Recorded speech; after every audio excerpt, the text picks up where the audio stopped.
Hello everyone, আজকের চলতরিতের তৃতীয় পর্বে আমরা যে সমস্ত বিষয়গুলো সম্বন্ধে জানব তার মধ্যে প্রথমে পড়েছে তড়িৎ প্রবাহের তাপীয় ফল সংক্রান্ত জুলের সূত্র, সেই সূত্রের প্রতিষ্ঠা, তড়িৎ শক্তির ধারণা থেকে সেই সূত্রের প্রতিষ্ঠা, জুল ক্রিয়ার যে ব্যবহারিক প্রয়োগগুলো যেমন বৈদ্যুতিক বাতি, বৈদ্যুতিক ইস্ত্রি, বৈদ্যুতিক হিটার, তারপরে ওই জুল ক্রিয়া সম্পর্কিত যে গাণিতিক সমস্যাগুলো আসতে পারে সেগুলো, সেখান থেকে আমরা পড়বো তড়িৎ ক্ষমতা সম্পর্কে এবং তড়িৎ ক্ষমতার রাশিমালা এবং তড়িৎ ক্ষমতার যে একক আমরা ব্যবহৃত হয় বিওটি, যেটা ইউনিট আমরা বলি, সেই বিওটির সম্বন্ধে ধারণা, এছাড়া তড়িৎ রেটিং এবং তার তাৎপর্য সম্পর্কে, সিএফএল এবং এলইডি সম্পর্কে ধারণা এবং গাণিতিক সমস্যা সম্পর্কে, এগুলোই আমরা জানবো আজকের এই ক্লাসে। So let's start. তড়িৎ প্রবাহের তাপীয় ফল এবং জুলের সূত্র সম্পর্কে বলতে গেলে তড়িৎ প্রবাহের তাপীয় ফল বলতে কি বোঝায়? এখন কোন একটা পরিবাহী ভেবে নিচ্ছি যার রোধের পরিমাণ আর, সেই পরিবাহীর দুই প্রান্তে যদি আমরা বিভব পার্থক্য সৃষ্টি করি, অর্থাৎ এটা এ প্রান্ত এটা এবং বি প্রান্ত, এই দুইয়ের মধ্যে যদি বিভব পার্থক্য ভি সৃষ্টি করি, তাহলে এই পরিবাহীর মধ্য দিয়ে আই তড়িৎ প্রবাহিত হবে। এখন এই আই তড়িৎ যখন পরিবাহিত হবে, পরিবাহীর অর্থাৎ তড়িৎ প্রবাহ সৃষ্টির কারণ হচ্ছে মুক্ত আধানের প্রবাহ। এখন মুক্ত আধানগুলো যখন পরিবাহীর মধ্য দিয়ে প্রবাহিত হবে, সে বাধাপ্রাপ্ত হবে। ভেতরের যে আয়নগুলো আছে, যে পরমাণুগুলো আছে, সেগুলো দ্বারা বাধাপ্রাপ্ত হবে। কারণ বাধাপ্রাপ্ত হলে কি ঘটনা ঘটবে? বাধাপ্রাপ্ত হলে ওর মধ্যে ওই ইলেকট্রন বা আয়ন, ওই ইলেকট্রন বা আধানকে ওই পরিবাহীর মধ্য দিয়ে প্রবাহিত হওয়ার জন্য আমরা বাইরে থেকে শক্তি প্রয়োগ করছি, অর্থাৎ বিভব পার্থক্য প্রয়োগ করছি, এবং সেই শক্তির কিছুটা পরিমাণ তাপ শক্তিতে রূপান্তরিত হবে ওই বাধা পাওয়ার জন্য। অর্থাৎ তড়িৎ প্রবাহের জন্য আমরা তাপ শক্তি সৃষ্টি করতে পারছি বা পেয়েছি, এই ঘটনাকে বলা হচ্ছে তড়িৎ প্রবাহের তাপীয় ফল। এই সংক্রান্ত যে জুলের সূত্র, সেখান থেকে আমরা জুলের সূত্র পাই যে কোনো পরিবাহীর মধ্য দিয়ে, কোনো পরিবাহীর রোধ যেখানে আর, যে পরিবাহীর দুই প্রান্তে পার্থক্য ভি এবং পরিবাহীর মধ্যে প্রবাহ মাত্রা আই হলে ওই পরিবাহীতে সৃষ্ট বা উৎপন্ন যে তাপ, সে তাপকে আমরা এইচ দিয়ে প্রকাশ করতে পারি।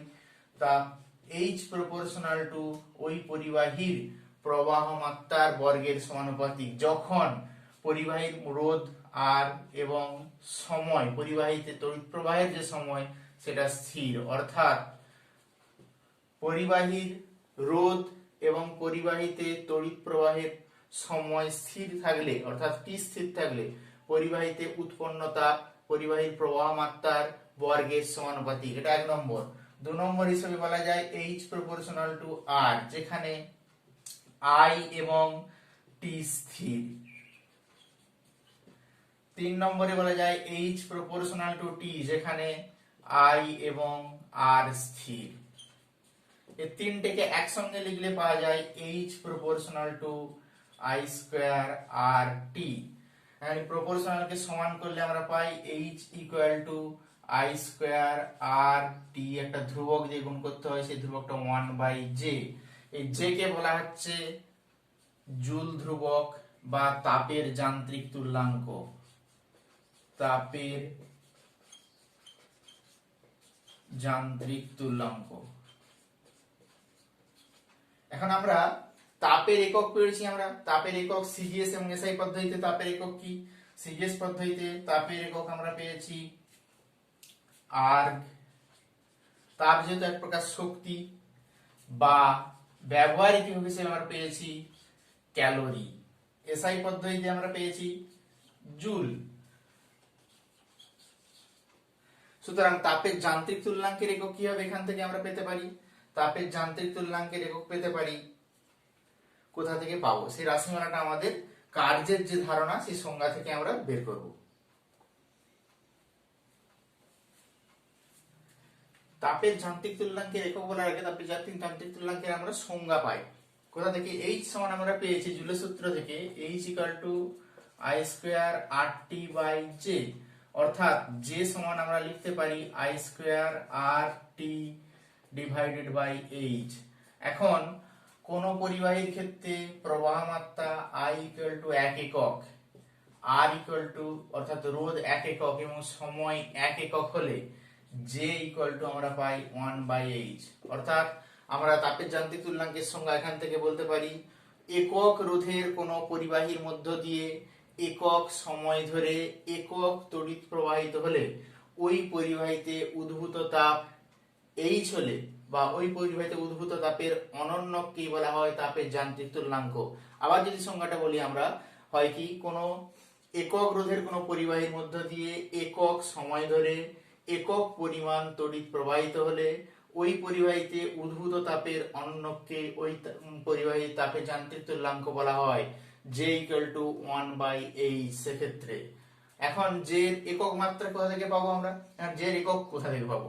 সেটা হচ্ছে তাপের কার্যের সঙ্গে আমরা পেয়েছি W, এবং তাপের যে সম্পর্ক W ইকুয়াল টু JH, সেখান থেকে আমরা J এর একক পাবো। অর্থাৎ J সমান আমরা কি জানি, এটা হচ্ছে কার্য, W সমান কার্য, আর H হচ্ছে তাপ, অর্থাৎ J ইকুয়াল টু W/H। এখন W হচ্ছে কৃতকার্য, অর্থাৎ SI পদ্ধতিতে কৃতকার্যের একক আমরা জানি জুল, এবং তাপের একক জুল, অর্থাৎ SI পদ্ধতিতে J এর একক হবে joule per joule equal to 1। অর্থাৎ SI পদ্ধতিতে কোনো একক নেই, SI তে একক বিহীন।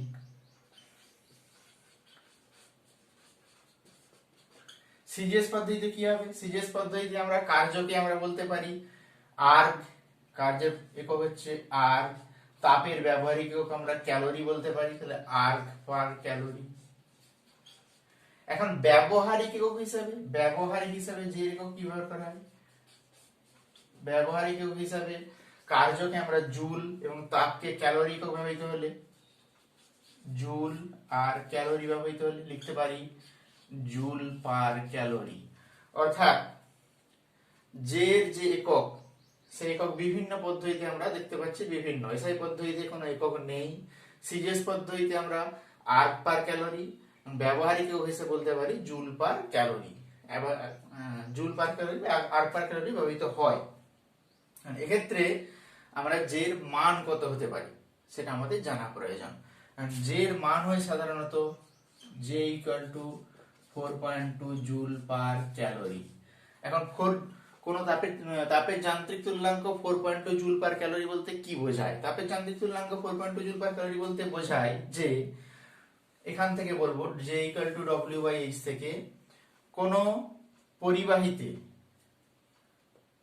পরিবাহীতে নির্দিষ্ট প্রবাহের জন্য, নির্দিষ্ট সময় ধরে নির্দিষ্ট প্রবাহের জন্য যদি H ইকুয়াল টু 1 হয়, H ইকুয়াল টু 1 হলে আমরা J সমান W পাই।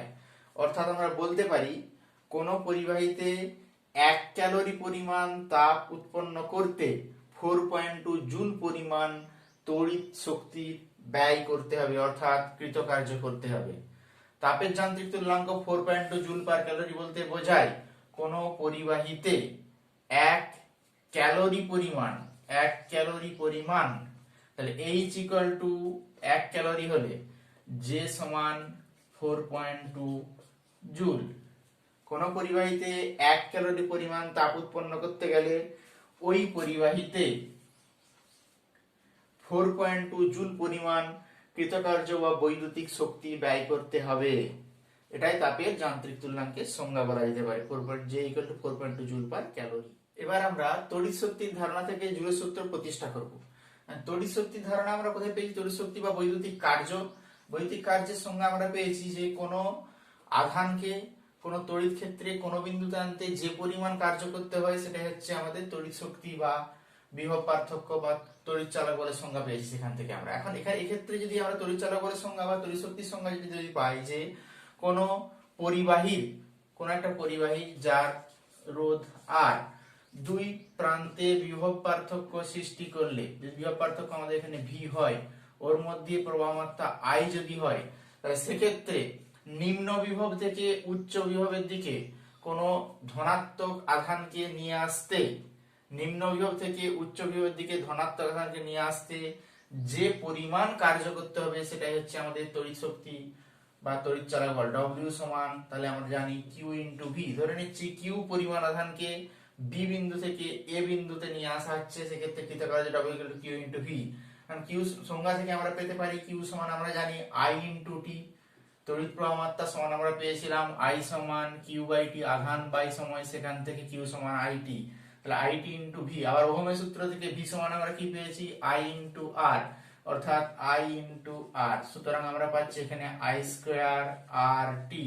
অতএব জুলের সূত্র পাই আমরা তাপ H সমান W বাই জে, অর্থাৎ I square R T by J.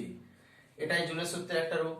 আবার কোন বর্তনীর ক্ষেত্রে প্রবাহ মাত্রার বদলে যদি বিভব পার্থক্য ভি দেয়া থাকে, সেক্ষেত্রে আমরা আই সমান আমরা লিখতে পারি ভি বাই আর, অর্থাৎ তখন সমীকরণটা দাঁড়ায় V square T by J into R. সুতরাং প্রতি ক্ষেত্রেই দেখতে পাচ্ছি আমরা যে এইচ হচ্ছে যখন আই দেয়া থাকবে I square R T by J, যখন ভি দেয়া থাকবে V square T by J R. এক্ষেত্রে আমাদের আই আর এবং টি দেয়া থাকলে কোন বর্তনীর ক্ষেত্রে উৎপন্ন তাপের রাশিমালা নির্ণয় করতে পারবো। আবার কোন বর্তনীর ক্ষেত্রে ভি টি এবং আর দেয়া থাকলে সেই বর্তনীর ক্ষেত্রে আমরা তাপের রাশিমালা নির্ণয়। এবার আমরা আসি জুলকিয়ার যে ব্যবহারিক প্রয়োগ সম্বন্ধে। জুলকিয়ার যে ব্যবহারিক প্রয়োগগুলো আছে তার মধ্যে প্রথম প্রয়োগ বলতে পারি আমরা বৈদ্যুতিক বাতি। বৈদ্যুতিক বাতি সাধারণ ক্ষেত্রে আমরা যেগুলো ভাস্বর ল্যাম্প বলি আমরা, সেই ভাস্বর ল্যাম্পের ক্ষেত্রে কোন নীতিতে এটা চলে? ভাস্বর ল্যাম্পের মধ্যে থাকে একটা ফিলামেন্ট,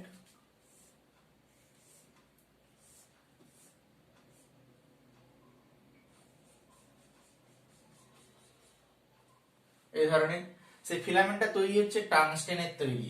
এখন এই টাংস্টেনের তৈরি যে ফিলামেন্ট, সেটা যদি উচ্চ ওর মধ্যে তড়িৎ প্রবাহ পাঠালে ওটা উত্তপ্ত হয় এবং উত্তপ্ত হয়ে তাপ থেকে আলো বিকিরণ করে, উচ্চ উষ্ণতায় পৌঁছালে আলো বিকিরণ করে। বৈদ্যুতিক বাতি ক্ষেত্রে দুটো প্রকারের হয়, একটা হচ্ছে গ্যাস শূন্য বা বায়ু শূন্য, আরেকটা হয় বায়ুপূর্ণ বা গ্যাস বাতি।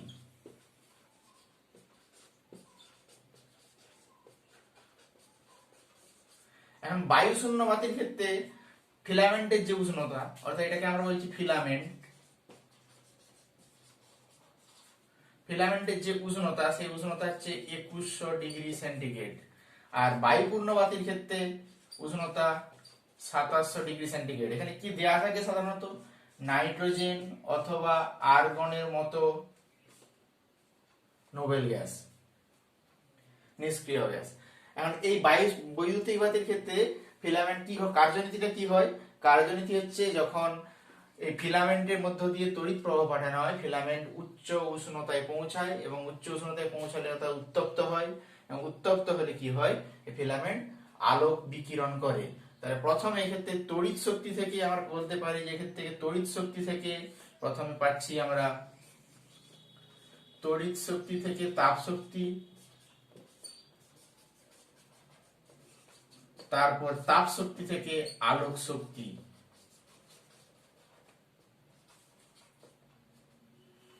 বর্তমানে ফিলামেন্ট যে টাংস্টেনের তৈরি, সে টাংস্টেনের পরিবর্তে সংকর ধাতু ব্যবহৃত হয়। কি কি? উলফ্রেমাইড। সংকর ধাতুটার নাম হচ্ছে উলফ্রেমাইড। কি কি কিসের কিসের সংকর ধাতু? এটা হচ্ছে টাংস্টেন,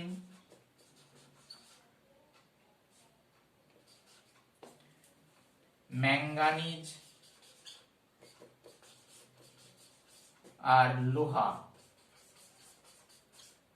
উলফ্রেমাইড হচ্ছে টাংস্টেন, ম্যাঙ্গানিজ এবং লোহা, এই তিনটে সংকর ধাতু হচ্ছে উলফ্রেমাইড, বর্তমানে ব্যবহৃত হয়। এখন এই ফিলামেন্টের যে ধর্ম কি কি? ফিলামেন্টের যে ধর্ম, সেই ধর্মগুলোর মধ্যে মূলত হচ্ছে উচ্চ রোধযুক্ত হতে হবে এবং উচ্চ গলনাঙ্কের হতে হবে। কেন? সেটা আমরা আসছি। বৈদ্যুতিক বাতির ফিলামেন্টের যে বৈশিষ্ট্য, তার মধ্যে প্রথম ক্ষেত্রে বললাম আমি যে উচ্চ রোধযুক্ত হতে হবে, উচ্চ রোধযুক্ত। আর 2 নম্বর ক্ষেত্রে হচ্ছে উচ্চ গলনাঙ্ক যুক্ত।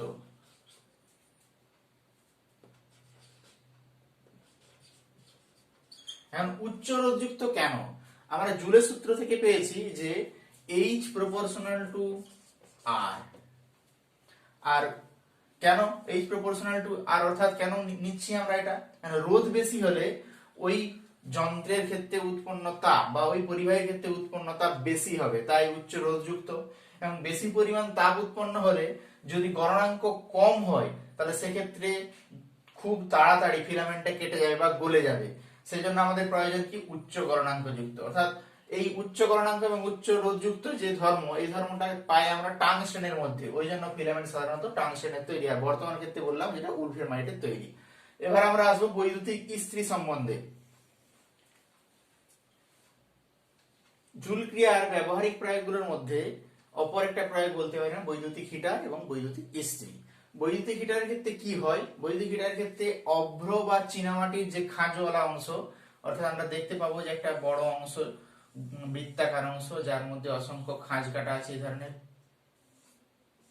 সেই খাঁজের মধ্যে স্প্রিং এর আকারে তারের কুণ্ডলী জড়ানো থাকে। এই কুণ্ডলীটাকে বলা হচ্ছে নাইক্রোম তারের কুণ্ডলী। এখন এই নাইক্রোম তারের বৈশিষ্ট্য কি, বা নাইক্রোম তারের কি কি ধাতুর মিশ্রণ? নাইক্রোম তারের ধাতুর মিশ্রণ হচ্ছে আমরা বলতে পারি নিকেল, ক্রোমিয়াম আর লোহা। নিকেল, ক্রোমিয়াম এবং লোহা, এই তিনটের মিশ্রণ হচ্ছে নাইক্রোম তার। নাইক্রোম তারের বৈশিষ্ট্য কি? নাইক্রোম তারের যে বৈশিষ্ট্যগুলি একই রকম ভাবে এর ক্ষেত্রে বৈশিষ্ট্য হবে উচ্চ রোধযুক্ত এবং উচ্চ গলনাঙ্ক বিশিষ্ট। উচ্চ রোধ এবং উচ্চ গলনাঙ্ক কেন বলছি আমরা? এর ক্ষেত্রে তাপ উৎপন্ন করতে হয়, বেশি পরিমাণ তাপ উৎপন্ন হবে যদি রোধ বেশি হয়। এবং উচ্চ গলনাঙ্ক বিশিষ্ট কেন? বেশি পরিমাণ তাপ উৎপন্ন হলে কয়েলটি বা এই যে নাইক্রোম তারের যে কুণ্ডলীটি সেটা গলে যেতে পারে, সেই জন্য উচ্চ গলনাঙ্ক বিশিষ্ট হয়। কারণ এই নাইক্রোম তারের এই বৈশিষ্ট্য থাকার জন্য সাধারণ ক্ষেত্রে বৈদ্যুতিক হিটারে এটা ব্যবহৃত হয় নাইক্রোম তার। একই রকম ভাবে ইস্ত্রিতেও কি হয়, ইস্ত্রির ক্ষেত্রে আমরা দুটো অভ্রের চাদরের মধ্যে এই নাইক্রোম তারের কুণ্ডলীকে বসানো হয়। কেন? অভ্রের চাদর হচ্ছে আমাদের অন্তরক হিসেবে ব্যবহৃত হয়। অভ্রের চাদর অন্তরক হয়, কোনো কারণে শর্ট সার্কিট হয় বা তড়িৎপৃষ্ট হওয়ার সম্ভাবনা থাকে না। এবার আমরা আসি ফিউজ তারের বৈশিষ্ট্য সম্পর্কে। ফিউজ তার কি? ফিউজ তার হচ্ছে ক্ষুদ্র দৈর্ঘ্যের তার যেটা চীনামাটির হোল্ডারে লাগানো হয়। এবং এর ক্ষেত্রে কি হয়, এটা সীসা এবং টিনের সংকর ধাতুর তৈরি, নিম্ন গলনাঙ্ক বিশিষ্ট এবং উচ্চ রোধ বিশিষ্ট। তাহলে এর বৈশিষ্ট্যগুলো যদি বলি আমরা, প্রথম ক্ষেত্রে হচ্ছে সীসা এবং টিনের সংকর ধাতু। সীসা যেখানে 75% আছে, আর টিনের সংকর ধাতু যেটা এখানে 25%। সীসা ও টিনের সংকর ধাতু। এখন আর কি বৈশিষ্ট্য পেতে পারি? এক্ষেত্রে বললাম যে উচ্চ রোধ বিশিষ্ট এবং নিম্ন গলনাঙ্ক যুক্ত। উচ্চ রোধ বিশিষ্ট আর নিম্ন গলনাঙ্ক যুক্ত।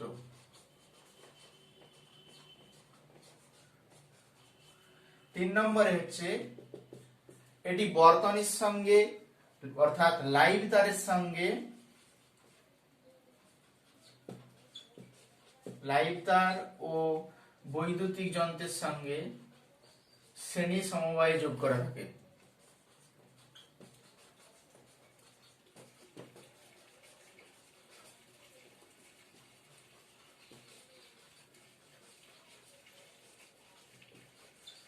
কেন এই বৈশিষ্ট্যগুলো? উচ্চ রোধ বিশিষ্ট এবং নিম্ন গলনাঙ্ক যুক্ত কেন? কারণ উচ্চ রোধ হওয়ার জন্য বেশি পরিমাণ তড়িৎ প্রবাহ ওর মধ্য দিয়ে গেলে খুব বেশি তাপ উৎপন্ন হবে, ফলে নিম্ন গলনাঙ্ক হওয়ার জন্য কি সহজেই গলে যাবে এবং বর্তনীটিকে ছিন্ন করতে ব্যবহৃত হবে। আর এটাকে বৈদ্যুতিক যন্ত্রের সঙ্গে শ্রেণী সমবায় যোগ করা থাকে। কেন? শ্রেণী সমবায় যোগ করলে বৈদ্যুতিক যন্ত্রের মধ্যে অতিরিক্ত প্রবাহ আসার পূর্বেই বর্তনীটা ছিন্ন হয়ে যাবে, ফলে বর্তনী যন্ত্রের ক্ষতিগ্রস্ত হওয়ার সম্ভাবনা থেকে বাঁচাবে। এখন এর ফিউজ তারের কার্যনীতিটা কি? তাহলে কার্যনীতি বলতে বোঝাচ্ছে যে কোনো ক্ষেত্রে যদি বর্তনীতে অতিরিক্ত পরিমাণ তড়িৎ প্রবাহ এসে পৌঁছায়, তাহলে সেই বর্তনীর ক্ষেত্রে যদি কোনো যে যন্ত্রগুলো যোগ করা আছে সেই যন্ত্রগুলোর ক্ষতিগ্রস্ত হওয়ার সম্ভাবনা থেকে যায়। ফলে যদি লাইভ তার এবং বৈদ্যুতিক যন্ত্রের মধ্যে শ্রেণী সমবায় যোগ করা থাকে, ফিউজ তারের বৈশিষ্ট্য অনুযায়ী উচ্চ রোধ এবং নিম্ন গলনাঙ্ক হয়, বর্তনীতে উৎপন্ন তাপের পরিমাণ বেশি হবে, এবং নিম্ন গলনাঙ্ক হয় খুব দ্রুত ওই ফিউজ তারটি গলে যায় বর্তনীর সঙ্গে বৈদ্যুতিক যন্ত্রের সংযোগ ছিন্ন করবে এবং যন্ত্রটিকে সুরক্ষা প্রদান করবে। এটাই হচ্ছে ফিউজ তারের বৈশিষ্ট্য এবং ফিউজ তারের কার্যনীতি সম্বন্ধে ধারণা পেলাম আমরা। এখন জুলের সূত্র সম্পর্কিত যে ধরনের গাণিতিক সমস্যাগুলো আছে সেটা আমরা দেখার চেষ্টা করবো। যেটা হচ্ছে কোনো একটা বর্তনী যার রোধ আর এর মান 4 ওহম, ওই বর্তনীর সঙ্গে একটা তড়িৎ কোষ যোগ করা আছে 5 ভোল্টের একটা তড়িৎ কোষ, যার অভ্যন্তরীণ রোধ ছোট আর ইকুয়াল টু 1 ওহম, তড়িৎ কোষটা যোগ করা আছে। এখন বহির্বর্তনীতে অর্থাৎ আর এ তড়িৎ প্রবাহ মাত্রা কত নির্ণয় করতে হতে পারে, তার সাথে সাথে ওই আর এ যে পরিমাণ তাপ উৎপন্ন হবে বহির্বর্তনীতে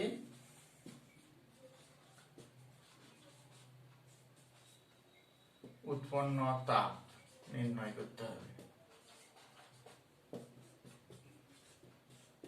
তার ক্ষেত্রে আমাদের জানা প্রয়োজন কি, প্রথমে আই কত। আই নির্ণয় করার জন্য আমরা কি পেতে পারি, মোট তড়িৎ চালক বল ই। আমরা নষ্ট ভোল্টের ইকুয়েশন থেকে পেয়েছি আমরা যে কোন বহির্বর্তনীর দুই প্রান্তে বিভব প্রভেদ ভি, ওই বর্তনীর ক্ষেত্রে মোট তড়িৎ চালক বল ই মাইনাস আই আর এর সঙ্গে সমান। আবার ভি সমান কি জানি, আই ইন্টু আর, অর্থাৎ এখান থেকে আমরা পেতে পারি আই আর সমান ই মাইনাস আই আর, বা বলতে পারি আই ইন্টু এক পাশে নিয়ে আসলে আর প্লাস আর সমান ই, অতএব আই সমান আমরা পাচ্ছি ই বাই বড় আর প্লাস ছোট আর, অর্থাৎ এক্ষেত্রে এটা 5 ভোল্ট ভাজিত 4 প্লাস 1 অর্থাৎ 1 অ্যাম্পিয়ার। তড়িৎ প্রবাহ মাত্রা পেলাম এখানে 1 অ্যাম্পিয়ার, অর্থাৎ বহির্বর্তনীতে আর রোধের মধ্য দিয়ে উৎপন্ন তাপ H ইকুয়াল টু, যদি 1 মিনিটে বলা হয় তাহলে আই স্কোয়ার আর টি, তাহলে টি এর মান যদি আমাদের এখানে বলা থাকে যে টি সমান 1 মিনিট অর্থাৎ 60 সেকেন্ড, সেক্ষেত্রে আমরা পেতে পারি আই এর মান 1 এর হোল স্কোয়ার গুণিত আর এর মান 4, টি এর মান 60, অর্থাৎ 4 ছক 24 240 একক কি হবে এক্ষেত্রে erg. I square R T by J ছিল, তাহলে জে এর মানটা যদি আমরা 4.2 পুট করি, জে সমান 4.2 যদি পুট করি তাহলে আমাদের এটা হবে 4.2 into 10 to the power 7, because কারণ তাপের যান্ত্রিক তুল্যাঙ্ক পেয়েছিলাম 4.2 জুল পার ক্যালোরি, মানে 4.2 into 10 to the power 7 erg per calorie. তাহলে এক্ষেত্রে কি কি ব্যবহার করেছি আমরা, এক্ষেত্রে ব্যবহার করেছি আমরা আই হচ্ছে এসআই পদ্ধতিতে ব্যবহার করেছি, তারপরে আর ব্যবহার করেছি এসআই পদ্ধতিতে, সময় এসআই পদ্ধতি, অর্থাৎ এটা আমাদের বেরিয়েছে জুল। তাহলে আমাদের জে এর মান পুট করতে হবে এত জুল পার ক্যালোরি, অর্থাৎ ভাগ করলে পাওয়া যায় আমাদের এখানে 4 দিয়ে ভাগ করলে 2 4 21 দুগুণে 42 2.1, আর এটা হচ্ছে 120 জুল পার ক্যালোরি, অর্থাৎ এটা ক্যালোরি। তাপের মান হবে 120 বাই 2.1, ক্যালকুলেশন করলে পাওয়া যাবে। তো এই ধরনের আমাদের কোনো সমস্যা আসতে পারে। এছাড়া কোনো বর্তনীর ক্ষেত্রে উৎপন্ন তাপের মান দেয়া রয়েছে, অর্থাৎ এইচ প্রদত্ত, সেক্ষেত্রে এইচ প্রদত্ত, আর কি দেয়া আছে আমাদের বর্তনীতে বলা আছে আর প্রদত্ত, টি প্রদত্ত, তাহলে বর্তনীর ক্ষেত্রে ভি বা আই কত হবে সেগুলো আমরা নির্ণয় করতে পারবো এইচ সমান I square R T by J বা V square T by R J সম্পর্ক থেকে। এখন আমরা জানবো তড়িৎ ক্ষমতা সম্পর্কে। তড়িৎ ক্ষমতার সঙ্গে আমরা জানি কি কৃতকার্য বাই সময়, অর্থাৎ কার্য করার হার। তাহলে তড়িৎ ক্ষমতার ক্ষেত্রে বৈদ্যুতিক কার্য করার হার সময়ের সাপেক্ষে বৈদ্যুতিক কার্য করার হার, অর্থাৎ পি ইকুয়াল টু আমরা বলতে পারি কৃতকার্য বাই সময়, কৃতকার্য যাকে আমরা ডব্লিউ দিয়ে প্রকাশ করি বাই সময় অর্থাৎ টি, ডব্লিউ বাই টি। এখন আমরা ডব্লিউ সমান আমরা পড়েছি কিউ ইন্টু ভি, অর্থাৎ আমরা বলতে পারি Q into V by T. এখন কিউ বাই টি সমান কি আই, তাহলে আই ইন্টু ভি, যেহেতু আই সমান আমরা কিউ, তড়িৎ প্রবাহ মাত্রা সমান আধান বাই সময়, অর্থাৎ তড়িৎ ক্ষমতার আমরা সংজ্ঞা বলতে পারি যে তড়িৎ ক্ষমতা পি সমান তড়িৎ প্রবাহ মাত্রা ইন্টু দুই প্রান্তে বিভব প্রভেদ। কোন বর্তনীতে ব্যয়িত তড়িৎ ক্ষমতা, অর্থাৎ কোন একটা রোধ আর এর দুই প্রান্ত এ এবং বি, এর মধ্যে বিভব পার্থক্য ভি, এবং এর মধ্যে প্রবাহ আই হলে ব্যয়িত ক্ষমতা P equal to I into V. এখন ভি সমান আই আর যদি ওহমের সূত্র পুট করি তাহলে আমরা পাবো এখানে আই স্কোয়ার আর। ওহমের সূত্র ভি সমান আই আর আমরা জানি, তাহলে সেখান থেকে ভি সমান আই স্কোয়ার আর, ভি সমান আই স্কোয়ার আর। আবার I equal to V by R put করলে আমরা পাই ভি স্কোয়ার বাই আর। অর্থাৎ কোনো বর্তনীতে তড়িৎ ক্ষমতা রাশিমালা আমরা পেতে পারি আই স্কোয়ার আর অথবা ভি স্কোয়ার বাই আর। এখন এই তড়িৎ ক্ষমতার একক কি হবে? তড়িৎ ক্ষমতার একক আমরা পেতে পারি এখানে জুল পার সেকেন্ড। ক্ষমতার একক হচ্ছে জুল পার সেকেন্ড। এসআই পদ্ধতিতে জুল পার সেকেন্ড বা ওয়াট, আর সিজিএস পদ্ধতিতে আর পার সেকেন্ড। ব্যবহৃত একক হিসেবে ওয়াট ব্যবহৃত হয়। এখন আমরা কোন যন্ত্রে ব্যয়িত তড়িৎ শক্তি, কত পরিমাণ তড়িৎ শক্তি খরচ হচ্ছে সেটা রাশিমালা নির্ণয় করার চেষ্টা করব। এখন তড়িৎ ক্ষমতা বা তড়িৎ ক্ষমতার সংজ্ঞাতে আমরা পেয়েছি পি সমান ডব্লিউ বাই টি, সেখান থেকে আমরা পেয়েছি আই ইন্টু ভি বা আই স্কোয়ার আর বা ভি স্কোয়ার বাই আর। এই রাশিমালাগুলো পেয়েছি। যার এখন তড়িৎ শক্তি, শক্তি এবং কার্য যেহেতু সমতুল্য, তাহলে কার্য সমান আমরা পেতে পারি আই ভি ইন্টু টি, অর্থাৎ তড়িৎ শক্তি রাশিমালা আমরা পেতে পারি আই ভি টি, বা বলতে পারি আই স্কোয়ার আর টি, বা বলতে পারি আমরা V square T by R.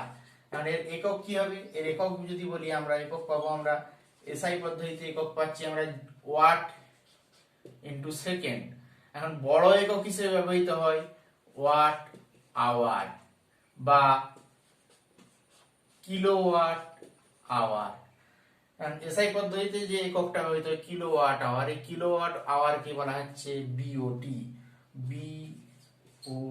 BOT পুরো নাম হচ্ছে বোর্ড অফ ট্রেড ইউনিট। এক বিওটি সমান আমরা বলতে পারি 1 কিলোওয়াট আওয়ার। 1 কিলোওয়াট মানে কত? 1000 ওয়াট। এবং 1 ঘন্টা মানে কত? 3600 সেকেন্ড।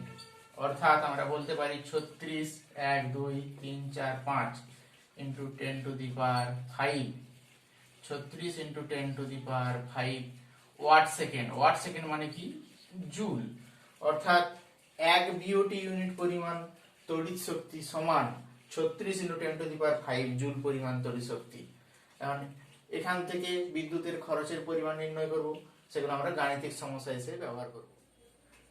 তড়িৎ শক্তি সম্পর্কিত যে সমস্যা আছে তার মধ্যে একটা উদাহরণ বলতে পারি যে একটা পরিবারে বাতি রয়েছে 5টা 100 ওয়াটের বাতি, ফ্যান রয়েছে 70 ওয়াটের 5টা, টিভি রয়েছে 100 ওয়াটের একটা। এক্ষেত্রে প্রতিটা বাতি, ফ্যান এবং টিভি নির্দিষ্ট সময় ধরে চলছে সেগুলো বলা থাকবে। সেক্ষেত্রে প্রতি মাসে যে বিদ্যুৎ খরচ সেটা নির্ণয় করতে হতে পারে। প্রতি মাসে বিদ্যুৎ খরচ কত ইউনিট বিদ্যুৎ খরচ হচ্ছে সেটা নির্ণয় করতে হবে বিওটিতে। আর বিদ্যুৎ খরচের জন্য যে বিল আসবে সেটা কত? কারণ পার ইউনিট 1 বিওটির জন্য যেখানে দেওয়া আছে 6 টাকা, 1 বিওটির জন্য 6 টাকা দেয়, তাহলে সেক্ষেত্রে আমাদের 1 মাসে মোট বিদ্যুৎ খরচ সেটা নির্ণয় করার জন্য আমাদের প্রয়োজন প্রতি, এখানে দরকার আমাদের যে কিলোওয়াট আওয়ারে দরকার, অর্থাৎ প্রতি সেকেন্ডে কত হচ্ছে সেটা আমাদের প্রয়োজন আগে, বা তারপরে সেক্ষেত্রে প্রতি ঘন্টায় কত হচ্ছে, আর সেক্ষেত্রে 1 মাসে কত হবে। অর্থাৎ মোট খরচ বিদ্যুৎ শক্তি, মোট বিদ্যুৎ ব্যয়িত বিদ্যুৎ শক্তি, মোট ব্যয়িত বিদ্যুৎ শক্তি সেটা নির্ণয় করার জন্য আমাদের প্রয়োজন যে প্রথমে হচ্ছে মোট কতগুলো 5টা হচ্ছে বাতি, তারপরে সেগুলো চলছে কতক্ষণ করে পার ডে ইনটু 10 ঘন্টা করে, তারপরে ফ্যান 70 ওয়াটের ফ্যান, 5টা ফ্যান 6 ঘন্টা করে চলছে পার ডে, তারপরে হচ্ছে আমরা পাচ্ছি এখানে টিভি একটা 100 ওয়াটের যেটা 5 ঘন্টা চলছে। সেক্ষেত্রে আমরা পাচ্ছি যে এটা ওয়াট আওয়ার এককে, অর্থাৎ 500 হচ্ছে 5000 প্লাস এটা হবে হচ্ছে 5 7 35 মানে 350 গুণিত 6 অর্থাৎ 0 6 5 30 শূন্য থেকে 3 3 4 18 19 20 2100 প্লাস 500, অর্থাৎ পার ডেতে বিদ্যুৎ খরচ পাচ্ছি। এটা এটা প্রতিদিন বিদ্যুৎ খরচ পাচ্ছি আমরা ওয়াট আওয়ারে পাবো 5100 প্লাস 500 যোগ করলে হচ্ছে 7600 ওয়াট আওয়ার। এখন 7600 ওয়াট আওয়ারকে যদি আমরা কিলোওয়াট আওয়ারে আনি তাহলে সেক্ষেত্রে পাবো আমরা 7.6 কিলোওয়াট আওয়ার।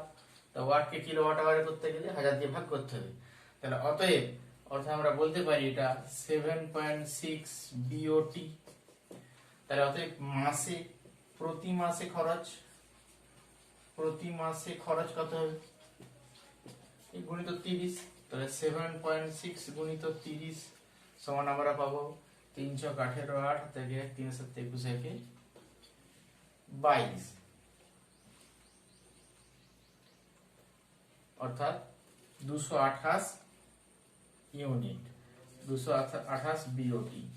আর এক্ষেত্রে 1 বিওটির মূল্য যদি 6 টাকা হয় অর্থাৎ তাহলে প্রতি মাসে বিল কত আসবে? 1 বিওটির মূল্য 6 টাকা, অর্থাৎ 228 গুণিত 6। সেক্ষেত্রে আমরা পাই 228 গুণিত 6 করলে পাই 6 8 4 4 6 2 12 4 16 6 হাতে 6 2 12 1 13, অর্থাৎ 1368 টাকা বিল আসবে।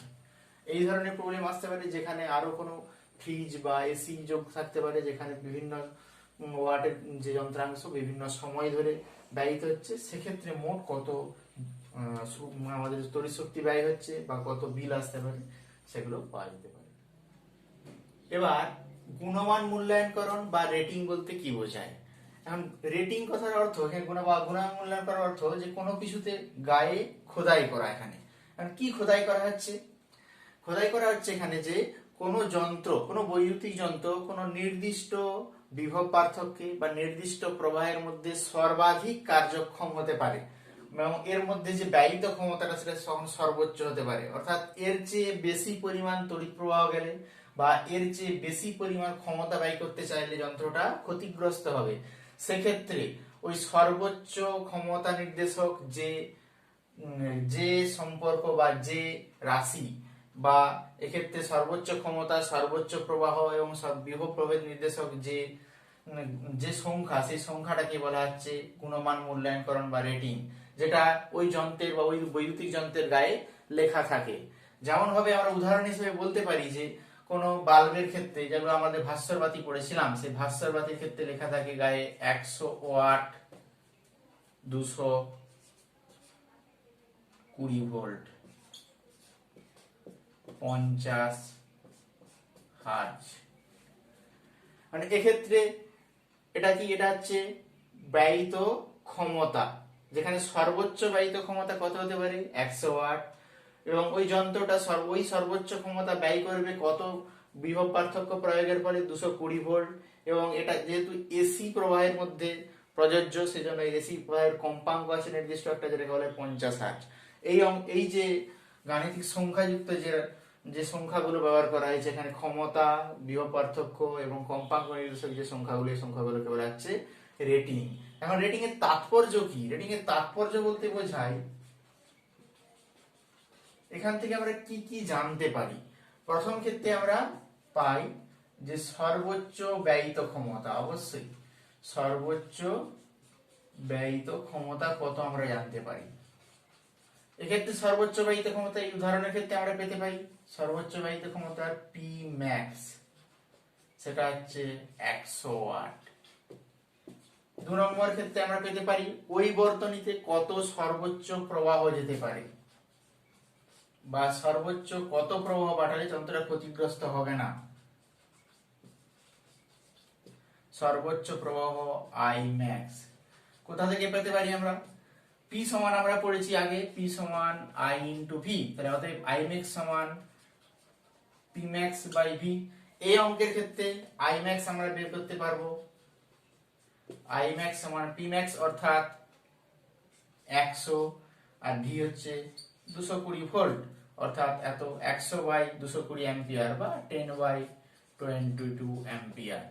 আর কি জানতে পারি এখান থেকে, এটি কোন কম্পাঙ্কের জন্য প্রযোজ্য, অর্থাৎ কোন এসি বর্তনীর ক্ষেত্রে প্রযোজ্য, যার কম্পাঙ্ক ক্ষেত্রে 50 হার্জ। আর জানতে পারি বর্তনীতে যে সুইচগুলো ব্যবহৃত হবে সেই সুইচগুলো কি ধরনের হতে পারে। যেমন আমরা উদাহরণ হিসেবে বলতে পারি যে 220 ভোল্ট 2200 ওয়াটের একটা হিটার, এর মধ্যে তাহলে সর্বোচ্চ প্রবাহ আই ম্যাক্স আমরা বের করতে পারি। আই ম্যাক্স সমান পি ম্যাক্স, এক্ষেত্রে পি ম্যাক্স কত 2200 ওয়াট। এখানে বিভব পার্থক্য কত 220 ভোল্ট, অর্থাৎ আমরা পেতে পারি 10 অ্যাম্পিয়ার। সুতরাং হিটারের মধ্য দিয়ে সর্বোচ্চ প্রবাহ যাবে এখানে 10 অ্যাম্পিয়ার। এখন এই হিটারকে যদি আমরা কোন সুইচ বোর্ডের সঙ্গে যোগ করলাম, যে সুইচ বোর্ডগুলোর ক্ষেত্রে হচ্ছে সুইচটা হচ্ছে 5 অ্যাম্পিয়ার বা 6 অ্যাম্পিয়ার। আমাদের গৃহ বর্তনীতে যে সুইচগুলো ব্যবহৃত হয় ওই সুইচগুলোর মধ্যে সর্বোচ্চ প্রবাহ হতে পারে 6 অ্যাম্পিয়ার। এখন এই 6 অ্যাম্পিয়ারের সুইচ বোর্ডের সঙ্গে যদি হিটারকে যোগ করি, সেক্ষেত্রে হিটারের মধ্য দিয়ে 10 অ্যাম্পিয়ার তড়িৎ প্রবাহিত করতে গেলে ওই সুইচের মধ্য দিয়েও 10 অ্যাম্পিয়ার তড়িৎ প্রবাহিত হবে, ফলে বর্তনীতে ওই সুইচ বোর্ডটা ক্ষতিগ্রস্ত হতে পারে, পড়ে যেতে পারে এবং বর্তনী ছিন্ন হয়ে যেতে পারে। অর্থাৎ আমরা রেটিং থেকে সর্বোচ্চ ব্যয়িত ক্ষমতা সম্পর্কে জানতে পারি, এখানে পি ম্যাক্স সম্বন্ধে জানছি, সর্বোচ্চ বর্তনীতে সর্বোচ্চ নিরাপদ প্রবাহ, সর্বোচ্চ নিরাপদ প্রবাহ, নিরাপদ প্রবাহ সম্পর্কে আমরা জানতে পারি এটা I max equal to P max by V. এছাড়া যন্ত্রের ক্ষেত্রে আমরা কোনো যন্ত্রকে কোনো বৈদ্যুতিক কোনো সুইচ বোর্ডের সঙ্গে সংযোগ করলে সেই সুইচ বোর্ডটা ক্ষতিগ্রস্ত হবে না, সেই ধরনের আমরা নির্ধারণ করতে পারি যন্ত্রের সর্বোচ্চ প্রবাহ মান থেকে। আবার জানতে পারি যন্ত্রটা যেহেতু এসি প্রবাহের সঙ্গে সংযোগ করা হচ্ছে এবং এসি প্রবাহের কোন মানের জন্য, কম্পাঙ্কের কোন মানের জন্য প্রযোজ্য সেটা আমরা জানতে পারি। আর এখানে ঘটনা একটা বলেছি যে সুইচ, কোন সুইচ বোর্ড ক্ষেত্রে সুইচ হচ্ছে 5 অ্যাম্পিয়ারের সুইচ বা 6 অ্যাম্পিয়ারের সুইচ বলতে কি বোঝায়, কোন সুইচ 6 অ্যাম্পিয়ার বলতে বোঝায় ওই সুইচের মধ্য দিয়ে সর্বোচ্চ 6 অ্যাম্পিয়ার প্রবাহ যেতে পারে, নিরাপদ প্রবাহ।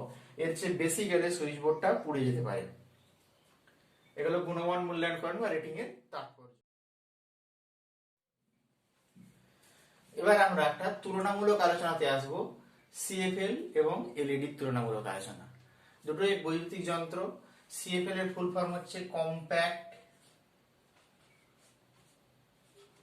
Fluorescent, FLURO।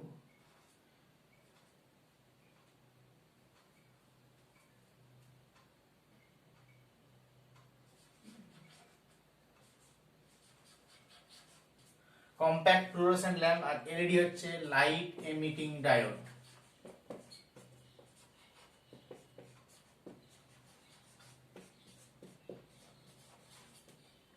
এখন এই কম্প্যাক্ট ফ্লুরোসেন্ট ল্যাম্প এটা কিভাবে কাজ করে, এখন এর মধ্যে সাধারণত পারদ বাষ্প থাকে।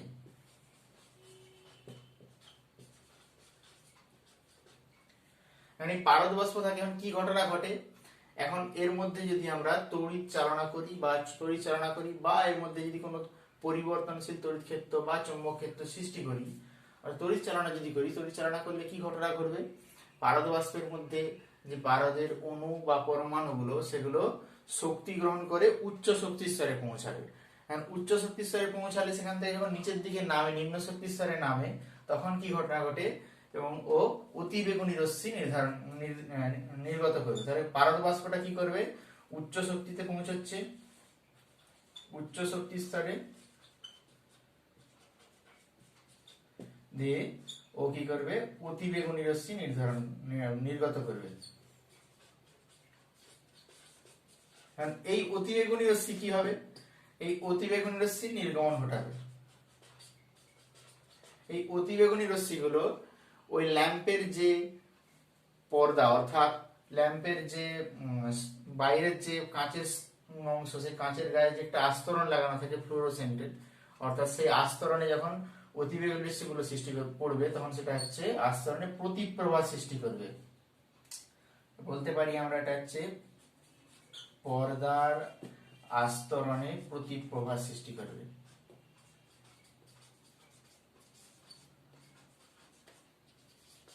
এখন এই আস্তরণে সাধারণত সালফার জাতীয় যৌগ দেওয়া থাকে, প্রতিপ্রবাহ সৃষ্টি করবে। এটা হচ্ছে সিএফএল এর যে কার্যনীতি। মানে এলইডির ক্ষেত্রে কি হয়, এলইডি হচ্ছে লাইট এমিটিং ডায়োড। কারণ ডায়োড একটা অর্ধপরিবাহী, ডায়োড বা অর্ধপরিবাহীর উদাহরণ আমরা পেয়েছি কি, অর্ধপরিবাহীর উদাহরণ পেয়েছি আমরা যে সিলিকন আর জার্মেনিয়াম, এগুলো হচ্ছে অর্ধপরিবাহী। এছাড়া লাইট এমিটিং ডায়োড অর্থাৎ এলইডি নির্দিষ্ট বর্ণের আলোর জন্য বিভিন্ন আমরা অর্ধপরিবাহী ব্যবহার করি, যেমন গ্যালিয়াম আর্সেনাইড জিএস, এটা একটা সংকর জাতীয়, যেখানে জার্মেনিয়াম গ্যালিয়াম আর্সেনিক জিএএস, গ্যালিয়াম এবং আর্সেনিক পরস্পর মিক্সড করে তৈরি করা হয়েছে। এর ক্ষেত্রে কি ঘটনা ঘটে, এর ক্ষেত্রে কোন ডায়োডের দুই প্রান্তে যদি আমরা তো বিভব পার্থক্য প্রয়োগ করি, নির্দিষ্ট ওদের যে সংযোগ স্থল, ওই ডায়োডের যে দুটো পি টাইপ এবং এন টাইপ অংশের যে সংযোগ স্থল, সেই সংযোগ স্থলে তড়িৎ প্রবাহের জন্য উপর থেকে নিচে কি হয়, যে ওর মধ্যে আয়ন বা অণু পরমাণুগুলো উপর থেকে নিচে নামতে থাকে, অর্থাৎ পি থেকে এন এর দিকে বা এন থেকে পি এর দিকে রিভার্স পথে ঘটে, যার ফলে কি হয়, ওই সংযোগ স্থলে তড়িৎ প্রবাহের জন্য আলোর সৃষ্টি হয়। এবং ঘটনা যেটা ঘটে, যে ওর মধ্যে ডায়োডের মধ্যে সাধারণত থাকে আমাদের যে ইলেকট্রন এবং হোল মুখ্য ভূমিকা পালন করে। হোল হচ্ছে ধনাত্মক আধানযুক্ত আর ইলেকট্রন হচ্ছে ঋণাত্মক আধানযুক্ত, এবং ইলেকট্রন এবং হোল পরস্পর সঙ্গে ওখানে মিলিত হয়ে সংযোগ হয়, অর্থাৎ দিকে বলা হচ্ছে রিকম্বাইন বা রিকম্বিনেশন। সেই সংযোগ স্থলে কি হয়, ইলেকট্রন হোল পরস্পর ডিমিনিশ হয়ে যায় এবং এক ফোটন বা আলোক কণা সৃষ্টি করে। এটা হচ্ছে এলইডির ধর্ম। এখন এদের ক্ষেত্রে সিএফএল এবং এলইডির মধ্যে যে তুলনা করছি আমরা, সিএফএল এর ক্ষেত্রে আমাদের আয়ু সাধারণ ক্ষেত্রে সাধারণ ভাস্য ল্যাম্পের চেয়ে বেশি, কিন্তু এলইডির ক্ষেত্রে সেখানে আয়ু আরো অনেক বেশি।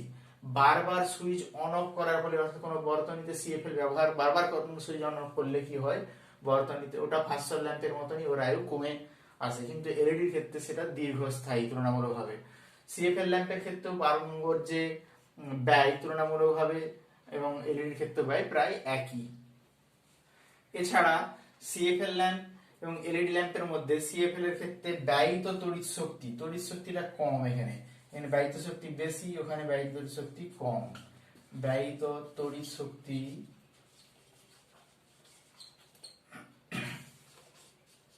বেশি আর এর ক্ষেত্রে ব্যয়িত তড়িৎ শক্তি কম।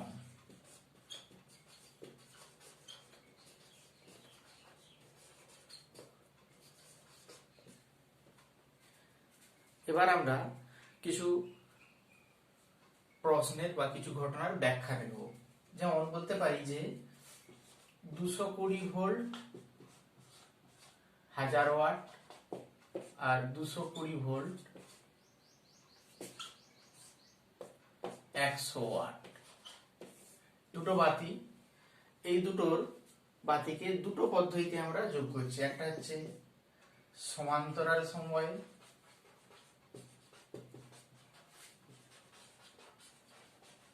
কোন একটা বর্তনীতে সমান্তরাল সমবায় যোগ করছি একবার, আবার ওই বাতি দুটোকে আবার শ্রেণী সমবায় যোগ করছি।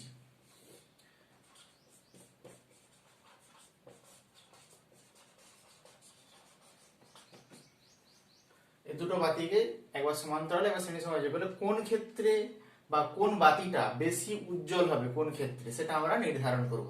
আর কোন বাতি উজ্জ্বল হবে সেটা নির্ধারিত হয় বাতিতে ব্যয়িত ক্ষমতার উপর।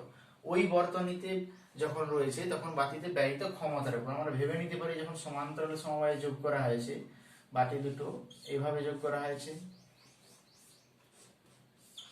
এবং সমান্তরাল সমবায় যখন যোগ করা আছে, সমান্তরাল সমবায়ে যদি তড়িৎ চালক বল 220 ভোল্টই হয়, তখন একটা বাতির ক্ষেত্রে হবে 1000 ওয়াট, আরেকটার ক্ষেত্রে হবে 100 ওয়াট।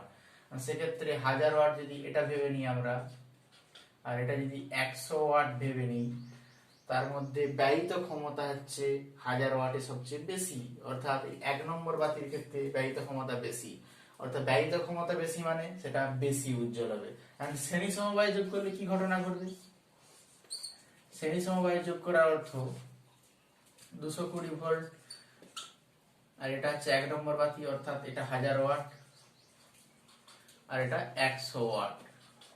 এখন এর মধ্যে শ্রেণী সমবায় যখন যোগ করা হয় প্রত্যেকটার মধ্য দিয়ে প্রবাহ একই হয়। এখন প্রবাহ একই হলে কার ক্ষেত্রে আমাদের বেশি উজ্জ্বল হবে, অর্থাৎ ব্যয়িত ক্ষমতা পি সমান আমরা পেয়েছি আই স্কোয়ার আর টি।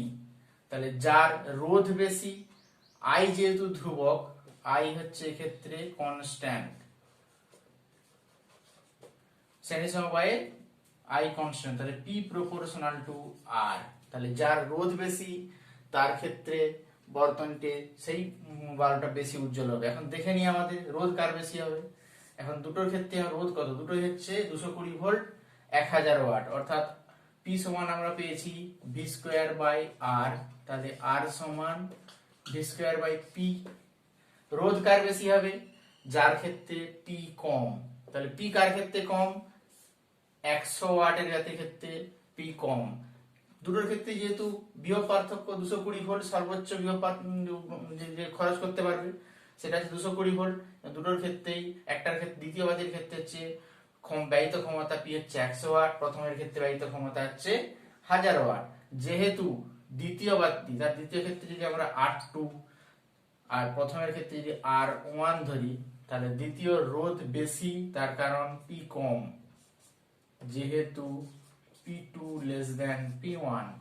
তাহলে আমরা বলতে পারি ওই বাতি দুটোকে যদি আমরা শ্রেণী সমবায়ে যোগ করি, সেই শ্রেণী সমবায়ে যে ব্যয়িত ক্ষমতা অর্থাৎ পি, শ্রেণী সমবায়িত ক্ষমতা কেবলমাত্র রোধের উপর নির্ভর করছে। তা রোধ যার বেশি হবে সেটা বেশি উজ্জ্বল হবে, অর্থাৎ 100 ওয়াট বাতি এখানে বেশি উজ্জ্বল হবে।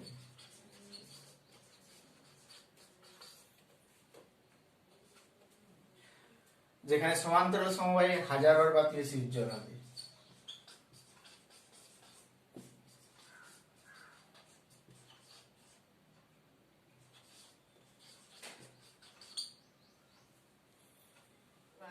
আমাদের যে প্রবলেমটা আছে সেটা হচ্ছে ফিলামেন্ট কোনটার মোটা বা সরু, সেটা আমরা এই রেটিং থেকে আমরা বলবো।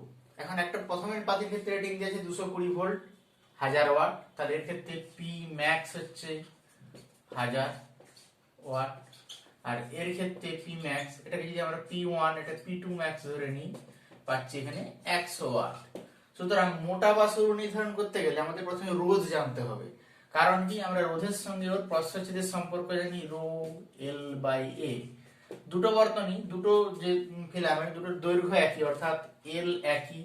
তাহলে রো যদি একই হয় তাহলে বর্তনীর ক্ষেত্রে আর প্রপোর্শনাল টু 1 বাই এ বা এ প্রপোর্শনাল টু 1 বাই আর, অর্থাৎ যার রোধ বেশি তার প্রস্থচ্ছেদ কম, যার রোধ কম তার প্রস্থচ্ছেদ বেশি। তাহলে অর্থাৎ আমাদের আগে রোধ নির্ণয় করতে হবে। তাহলে প্রথমের ক্ষেত্রে রোধ R1 সমান আমরা কি জানি, ভি স্কোয়ার বাই পি, তার কারণ পি সমান ভি স্কোয়ার বাই আর পেয়েছিলাম আমরা। যেহেতু দুটোর ক্ষেত্রে ভি একই 220 ভোল্ট, R1 সমান ভি স্কোয়ার বাই P1, তাহলে R2 সমান ভি স্কোয়ার বাই P2।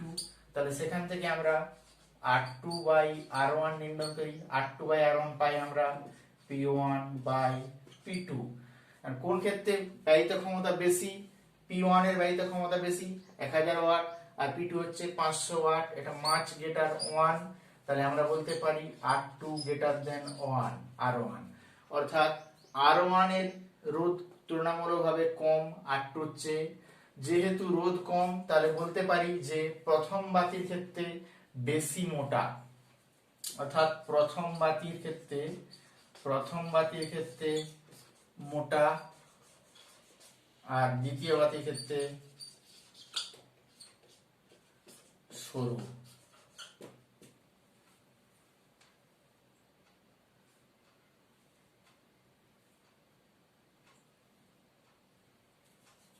চলতরিতের তৃতীয় পর্ব আজ এই পর্যন্তই। Thank you.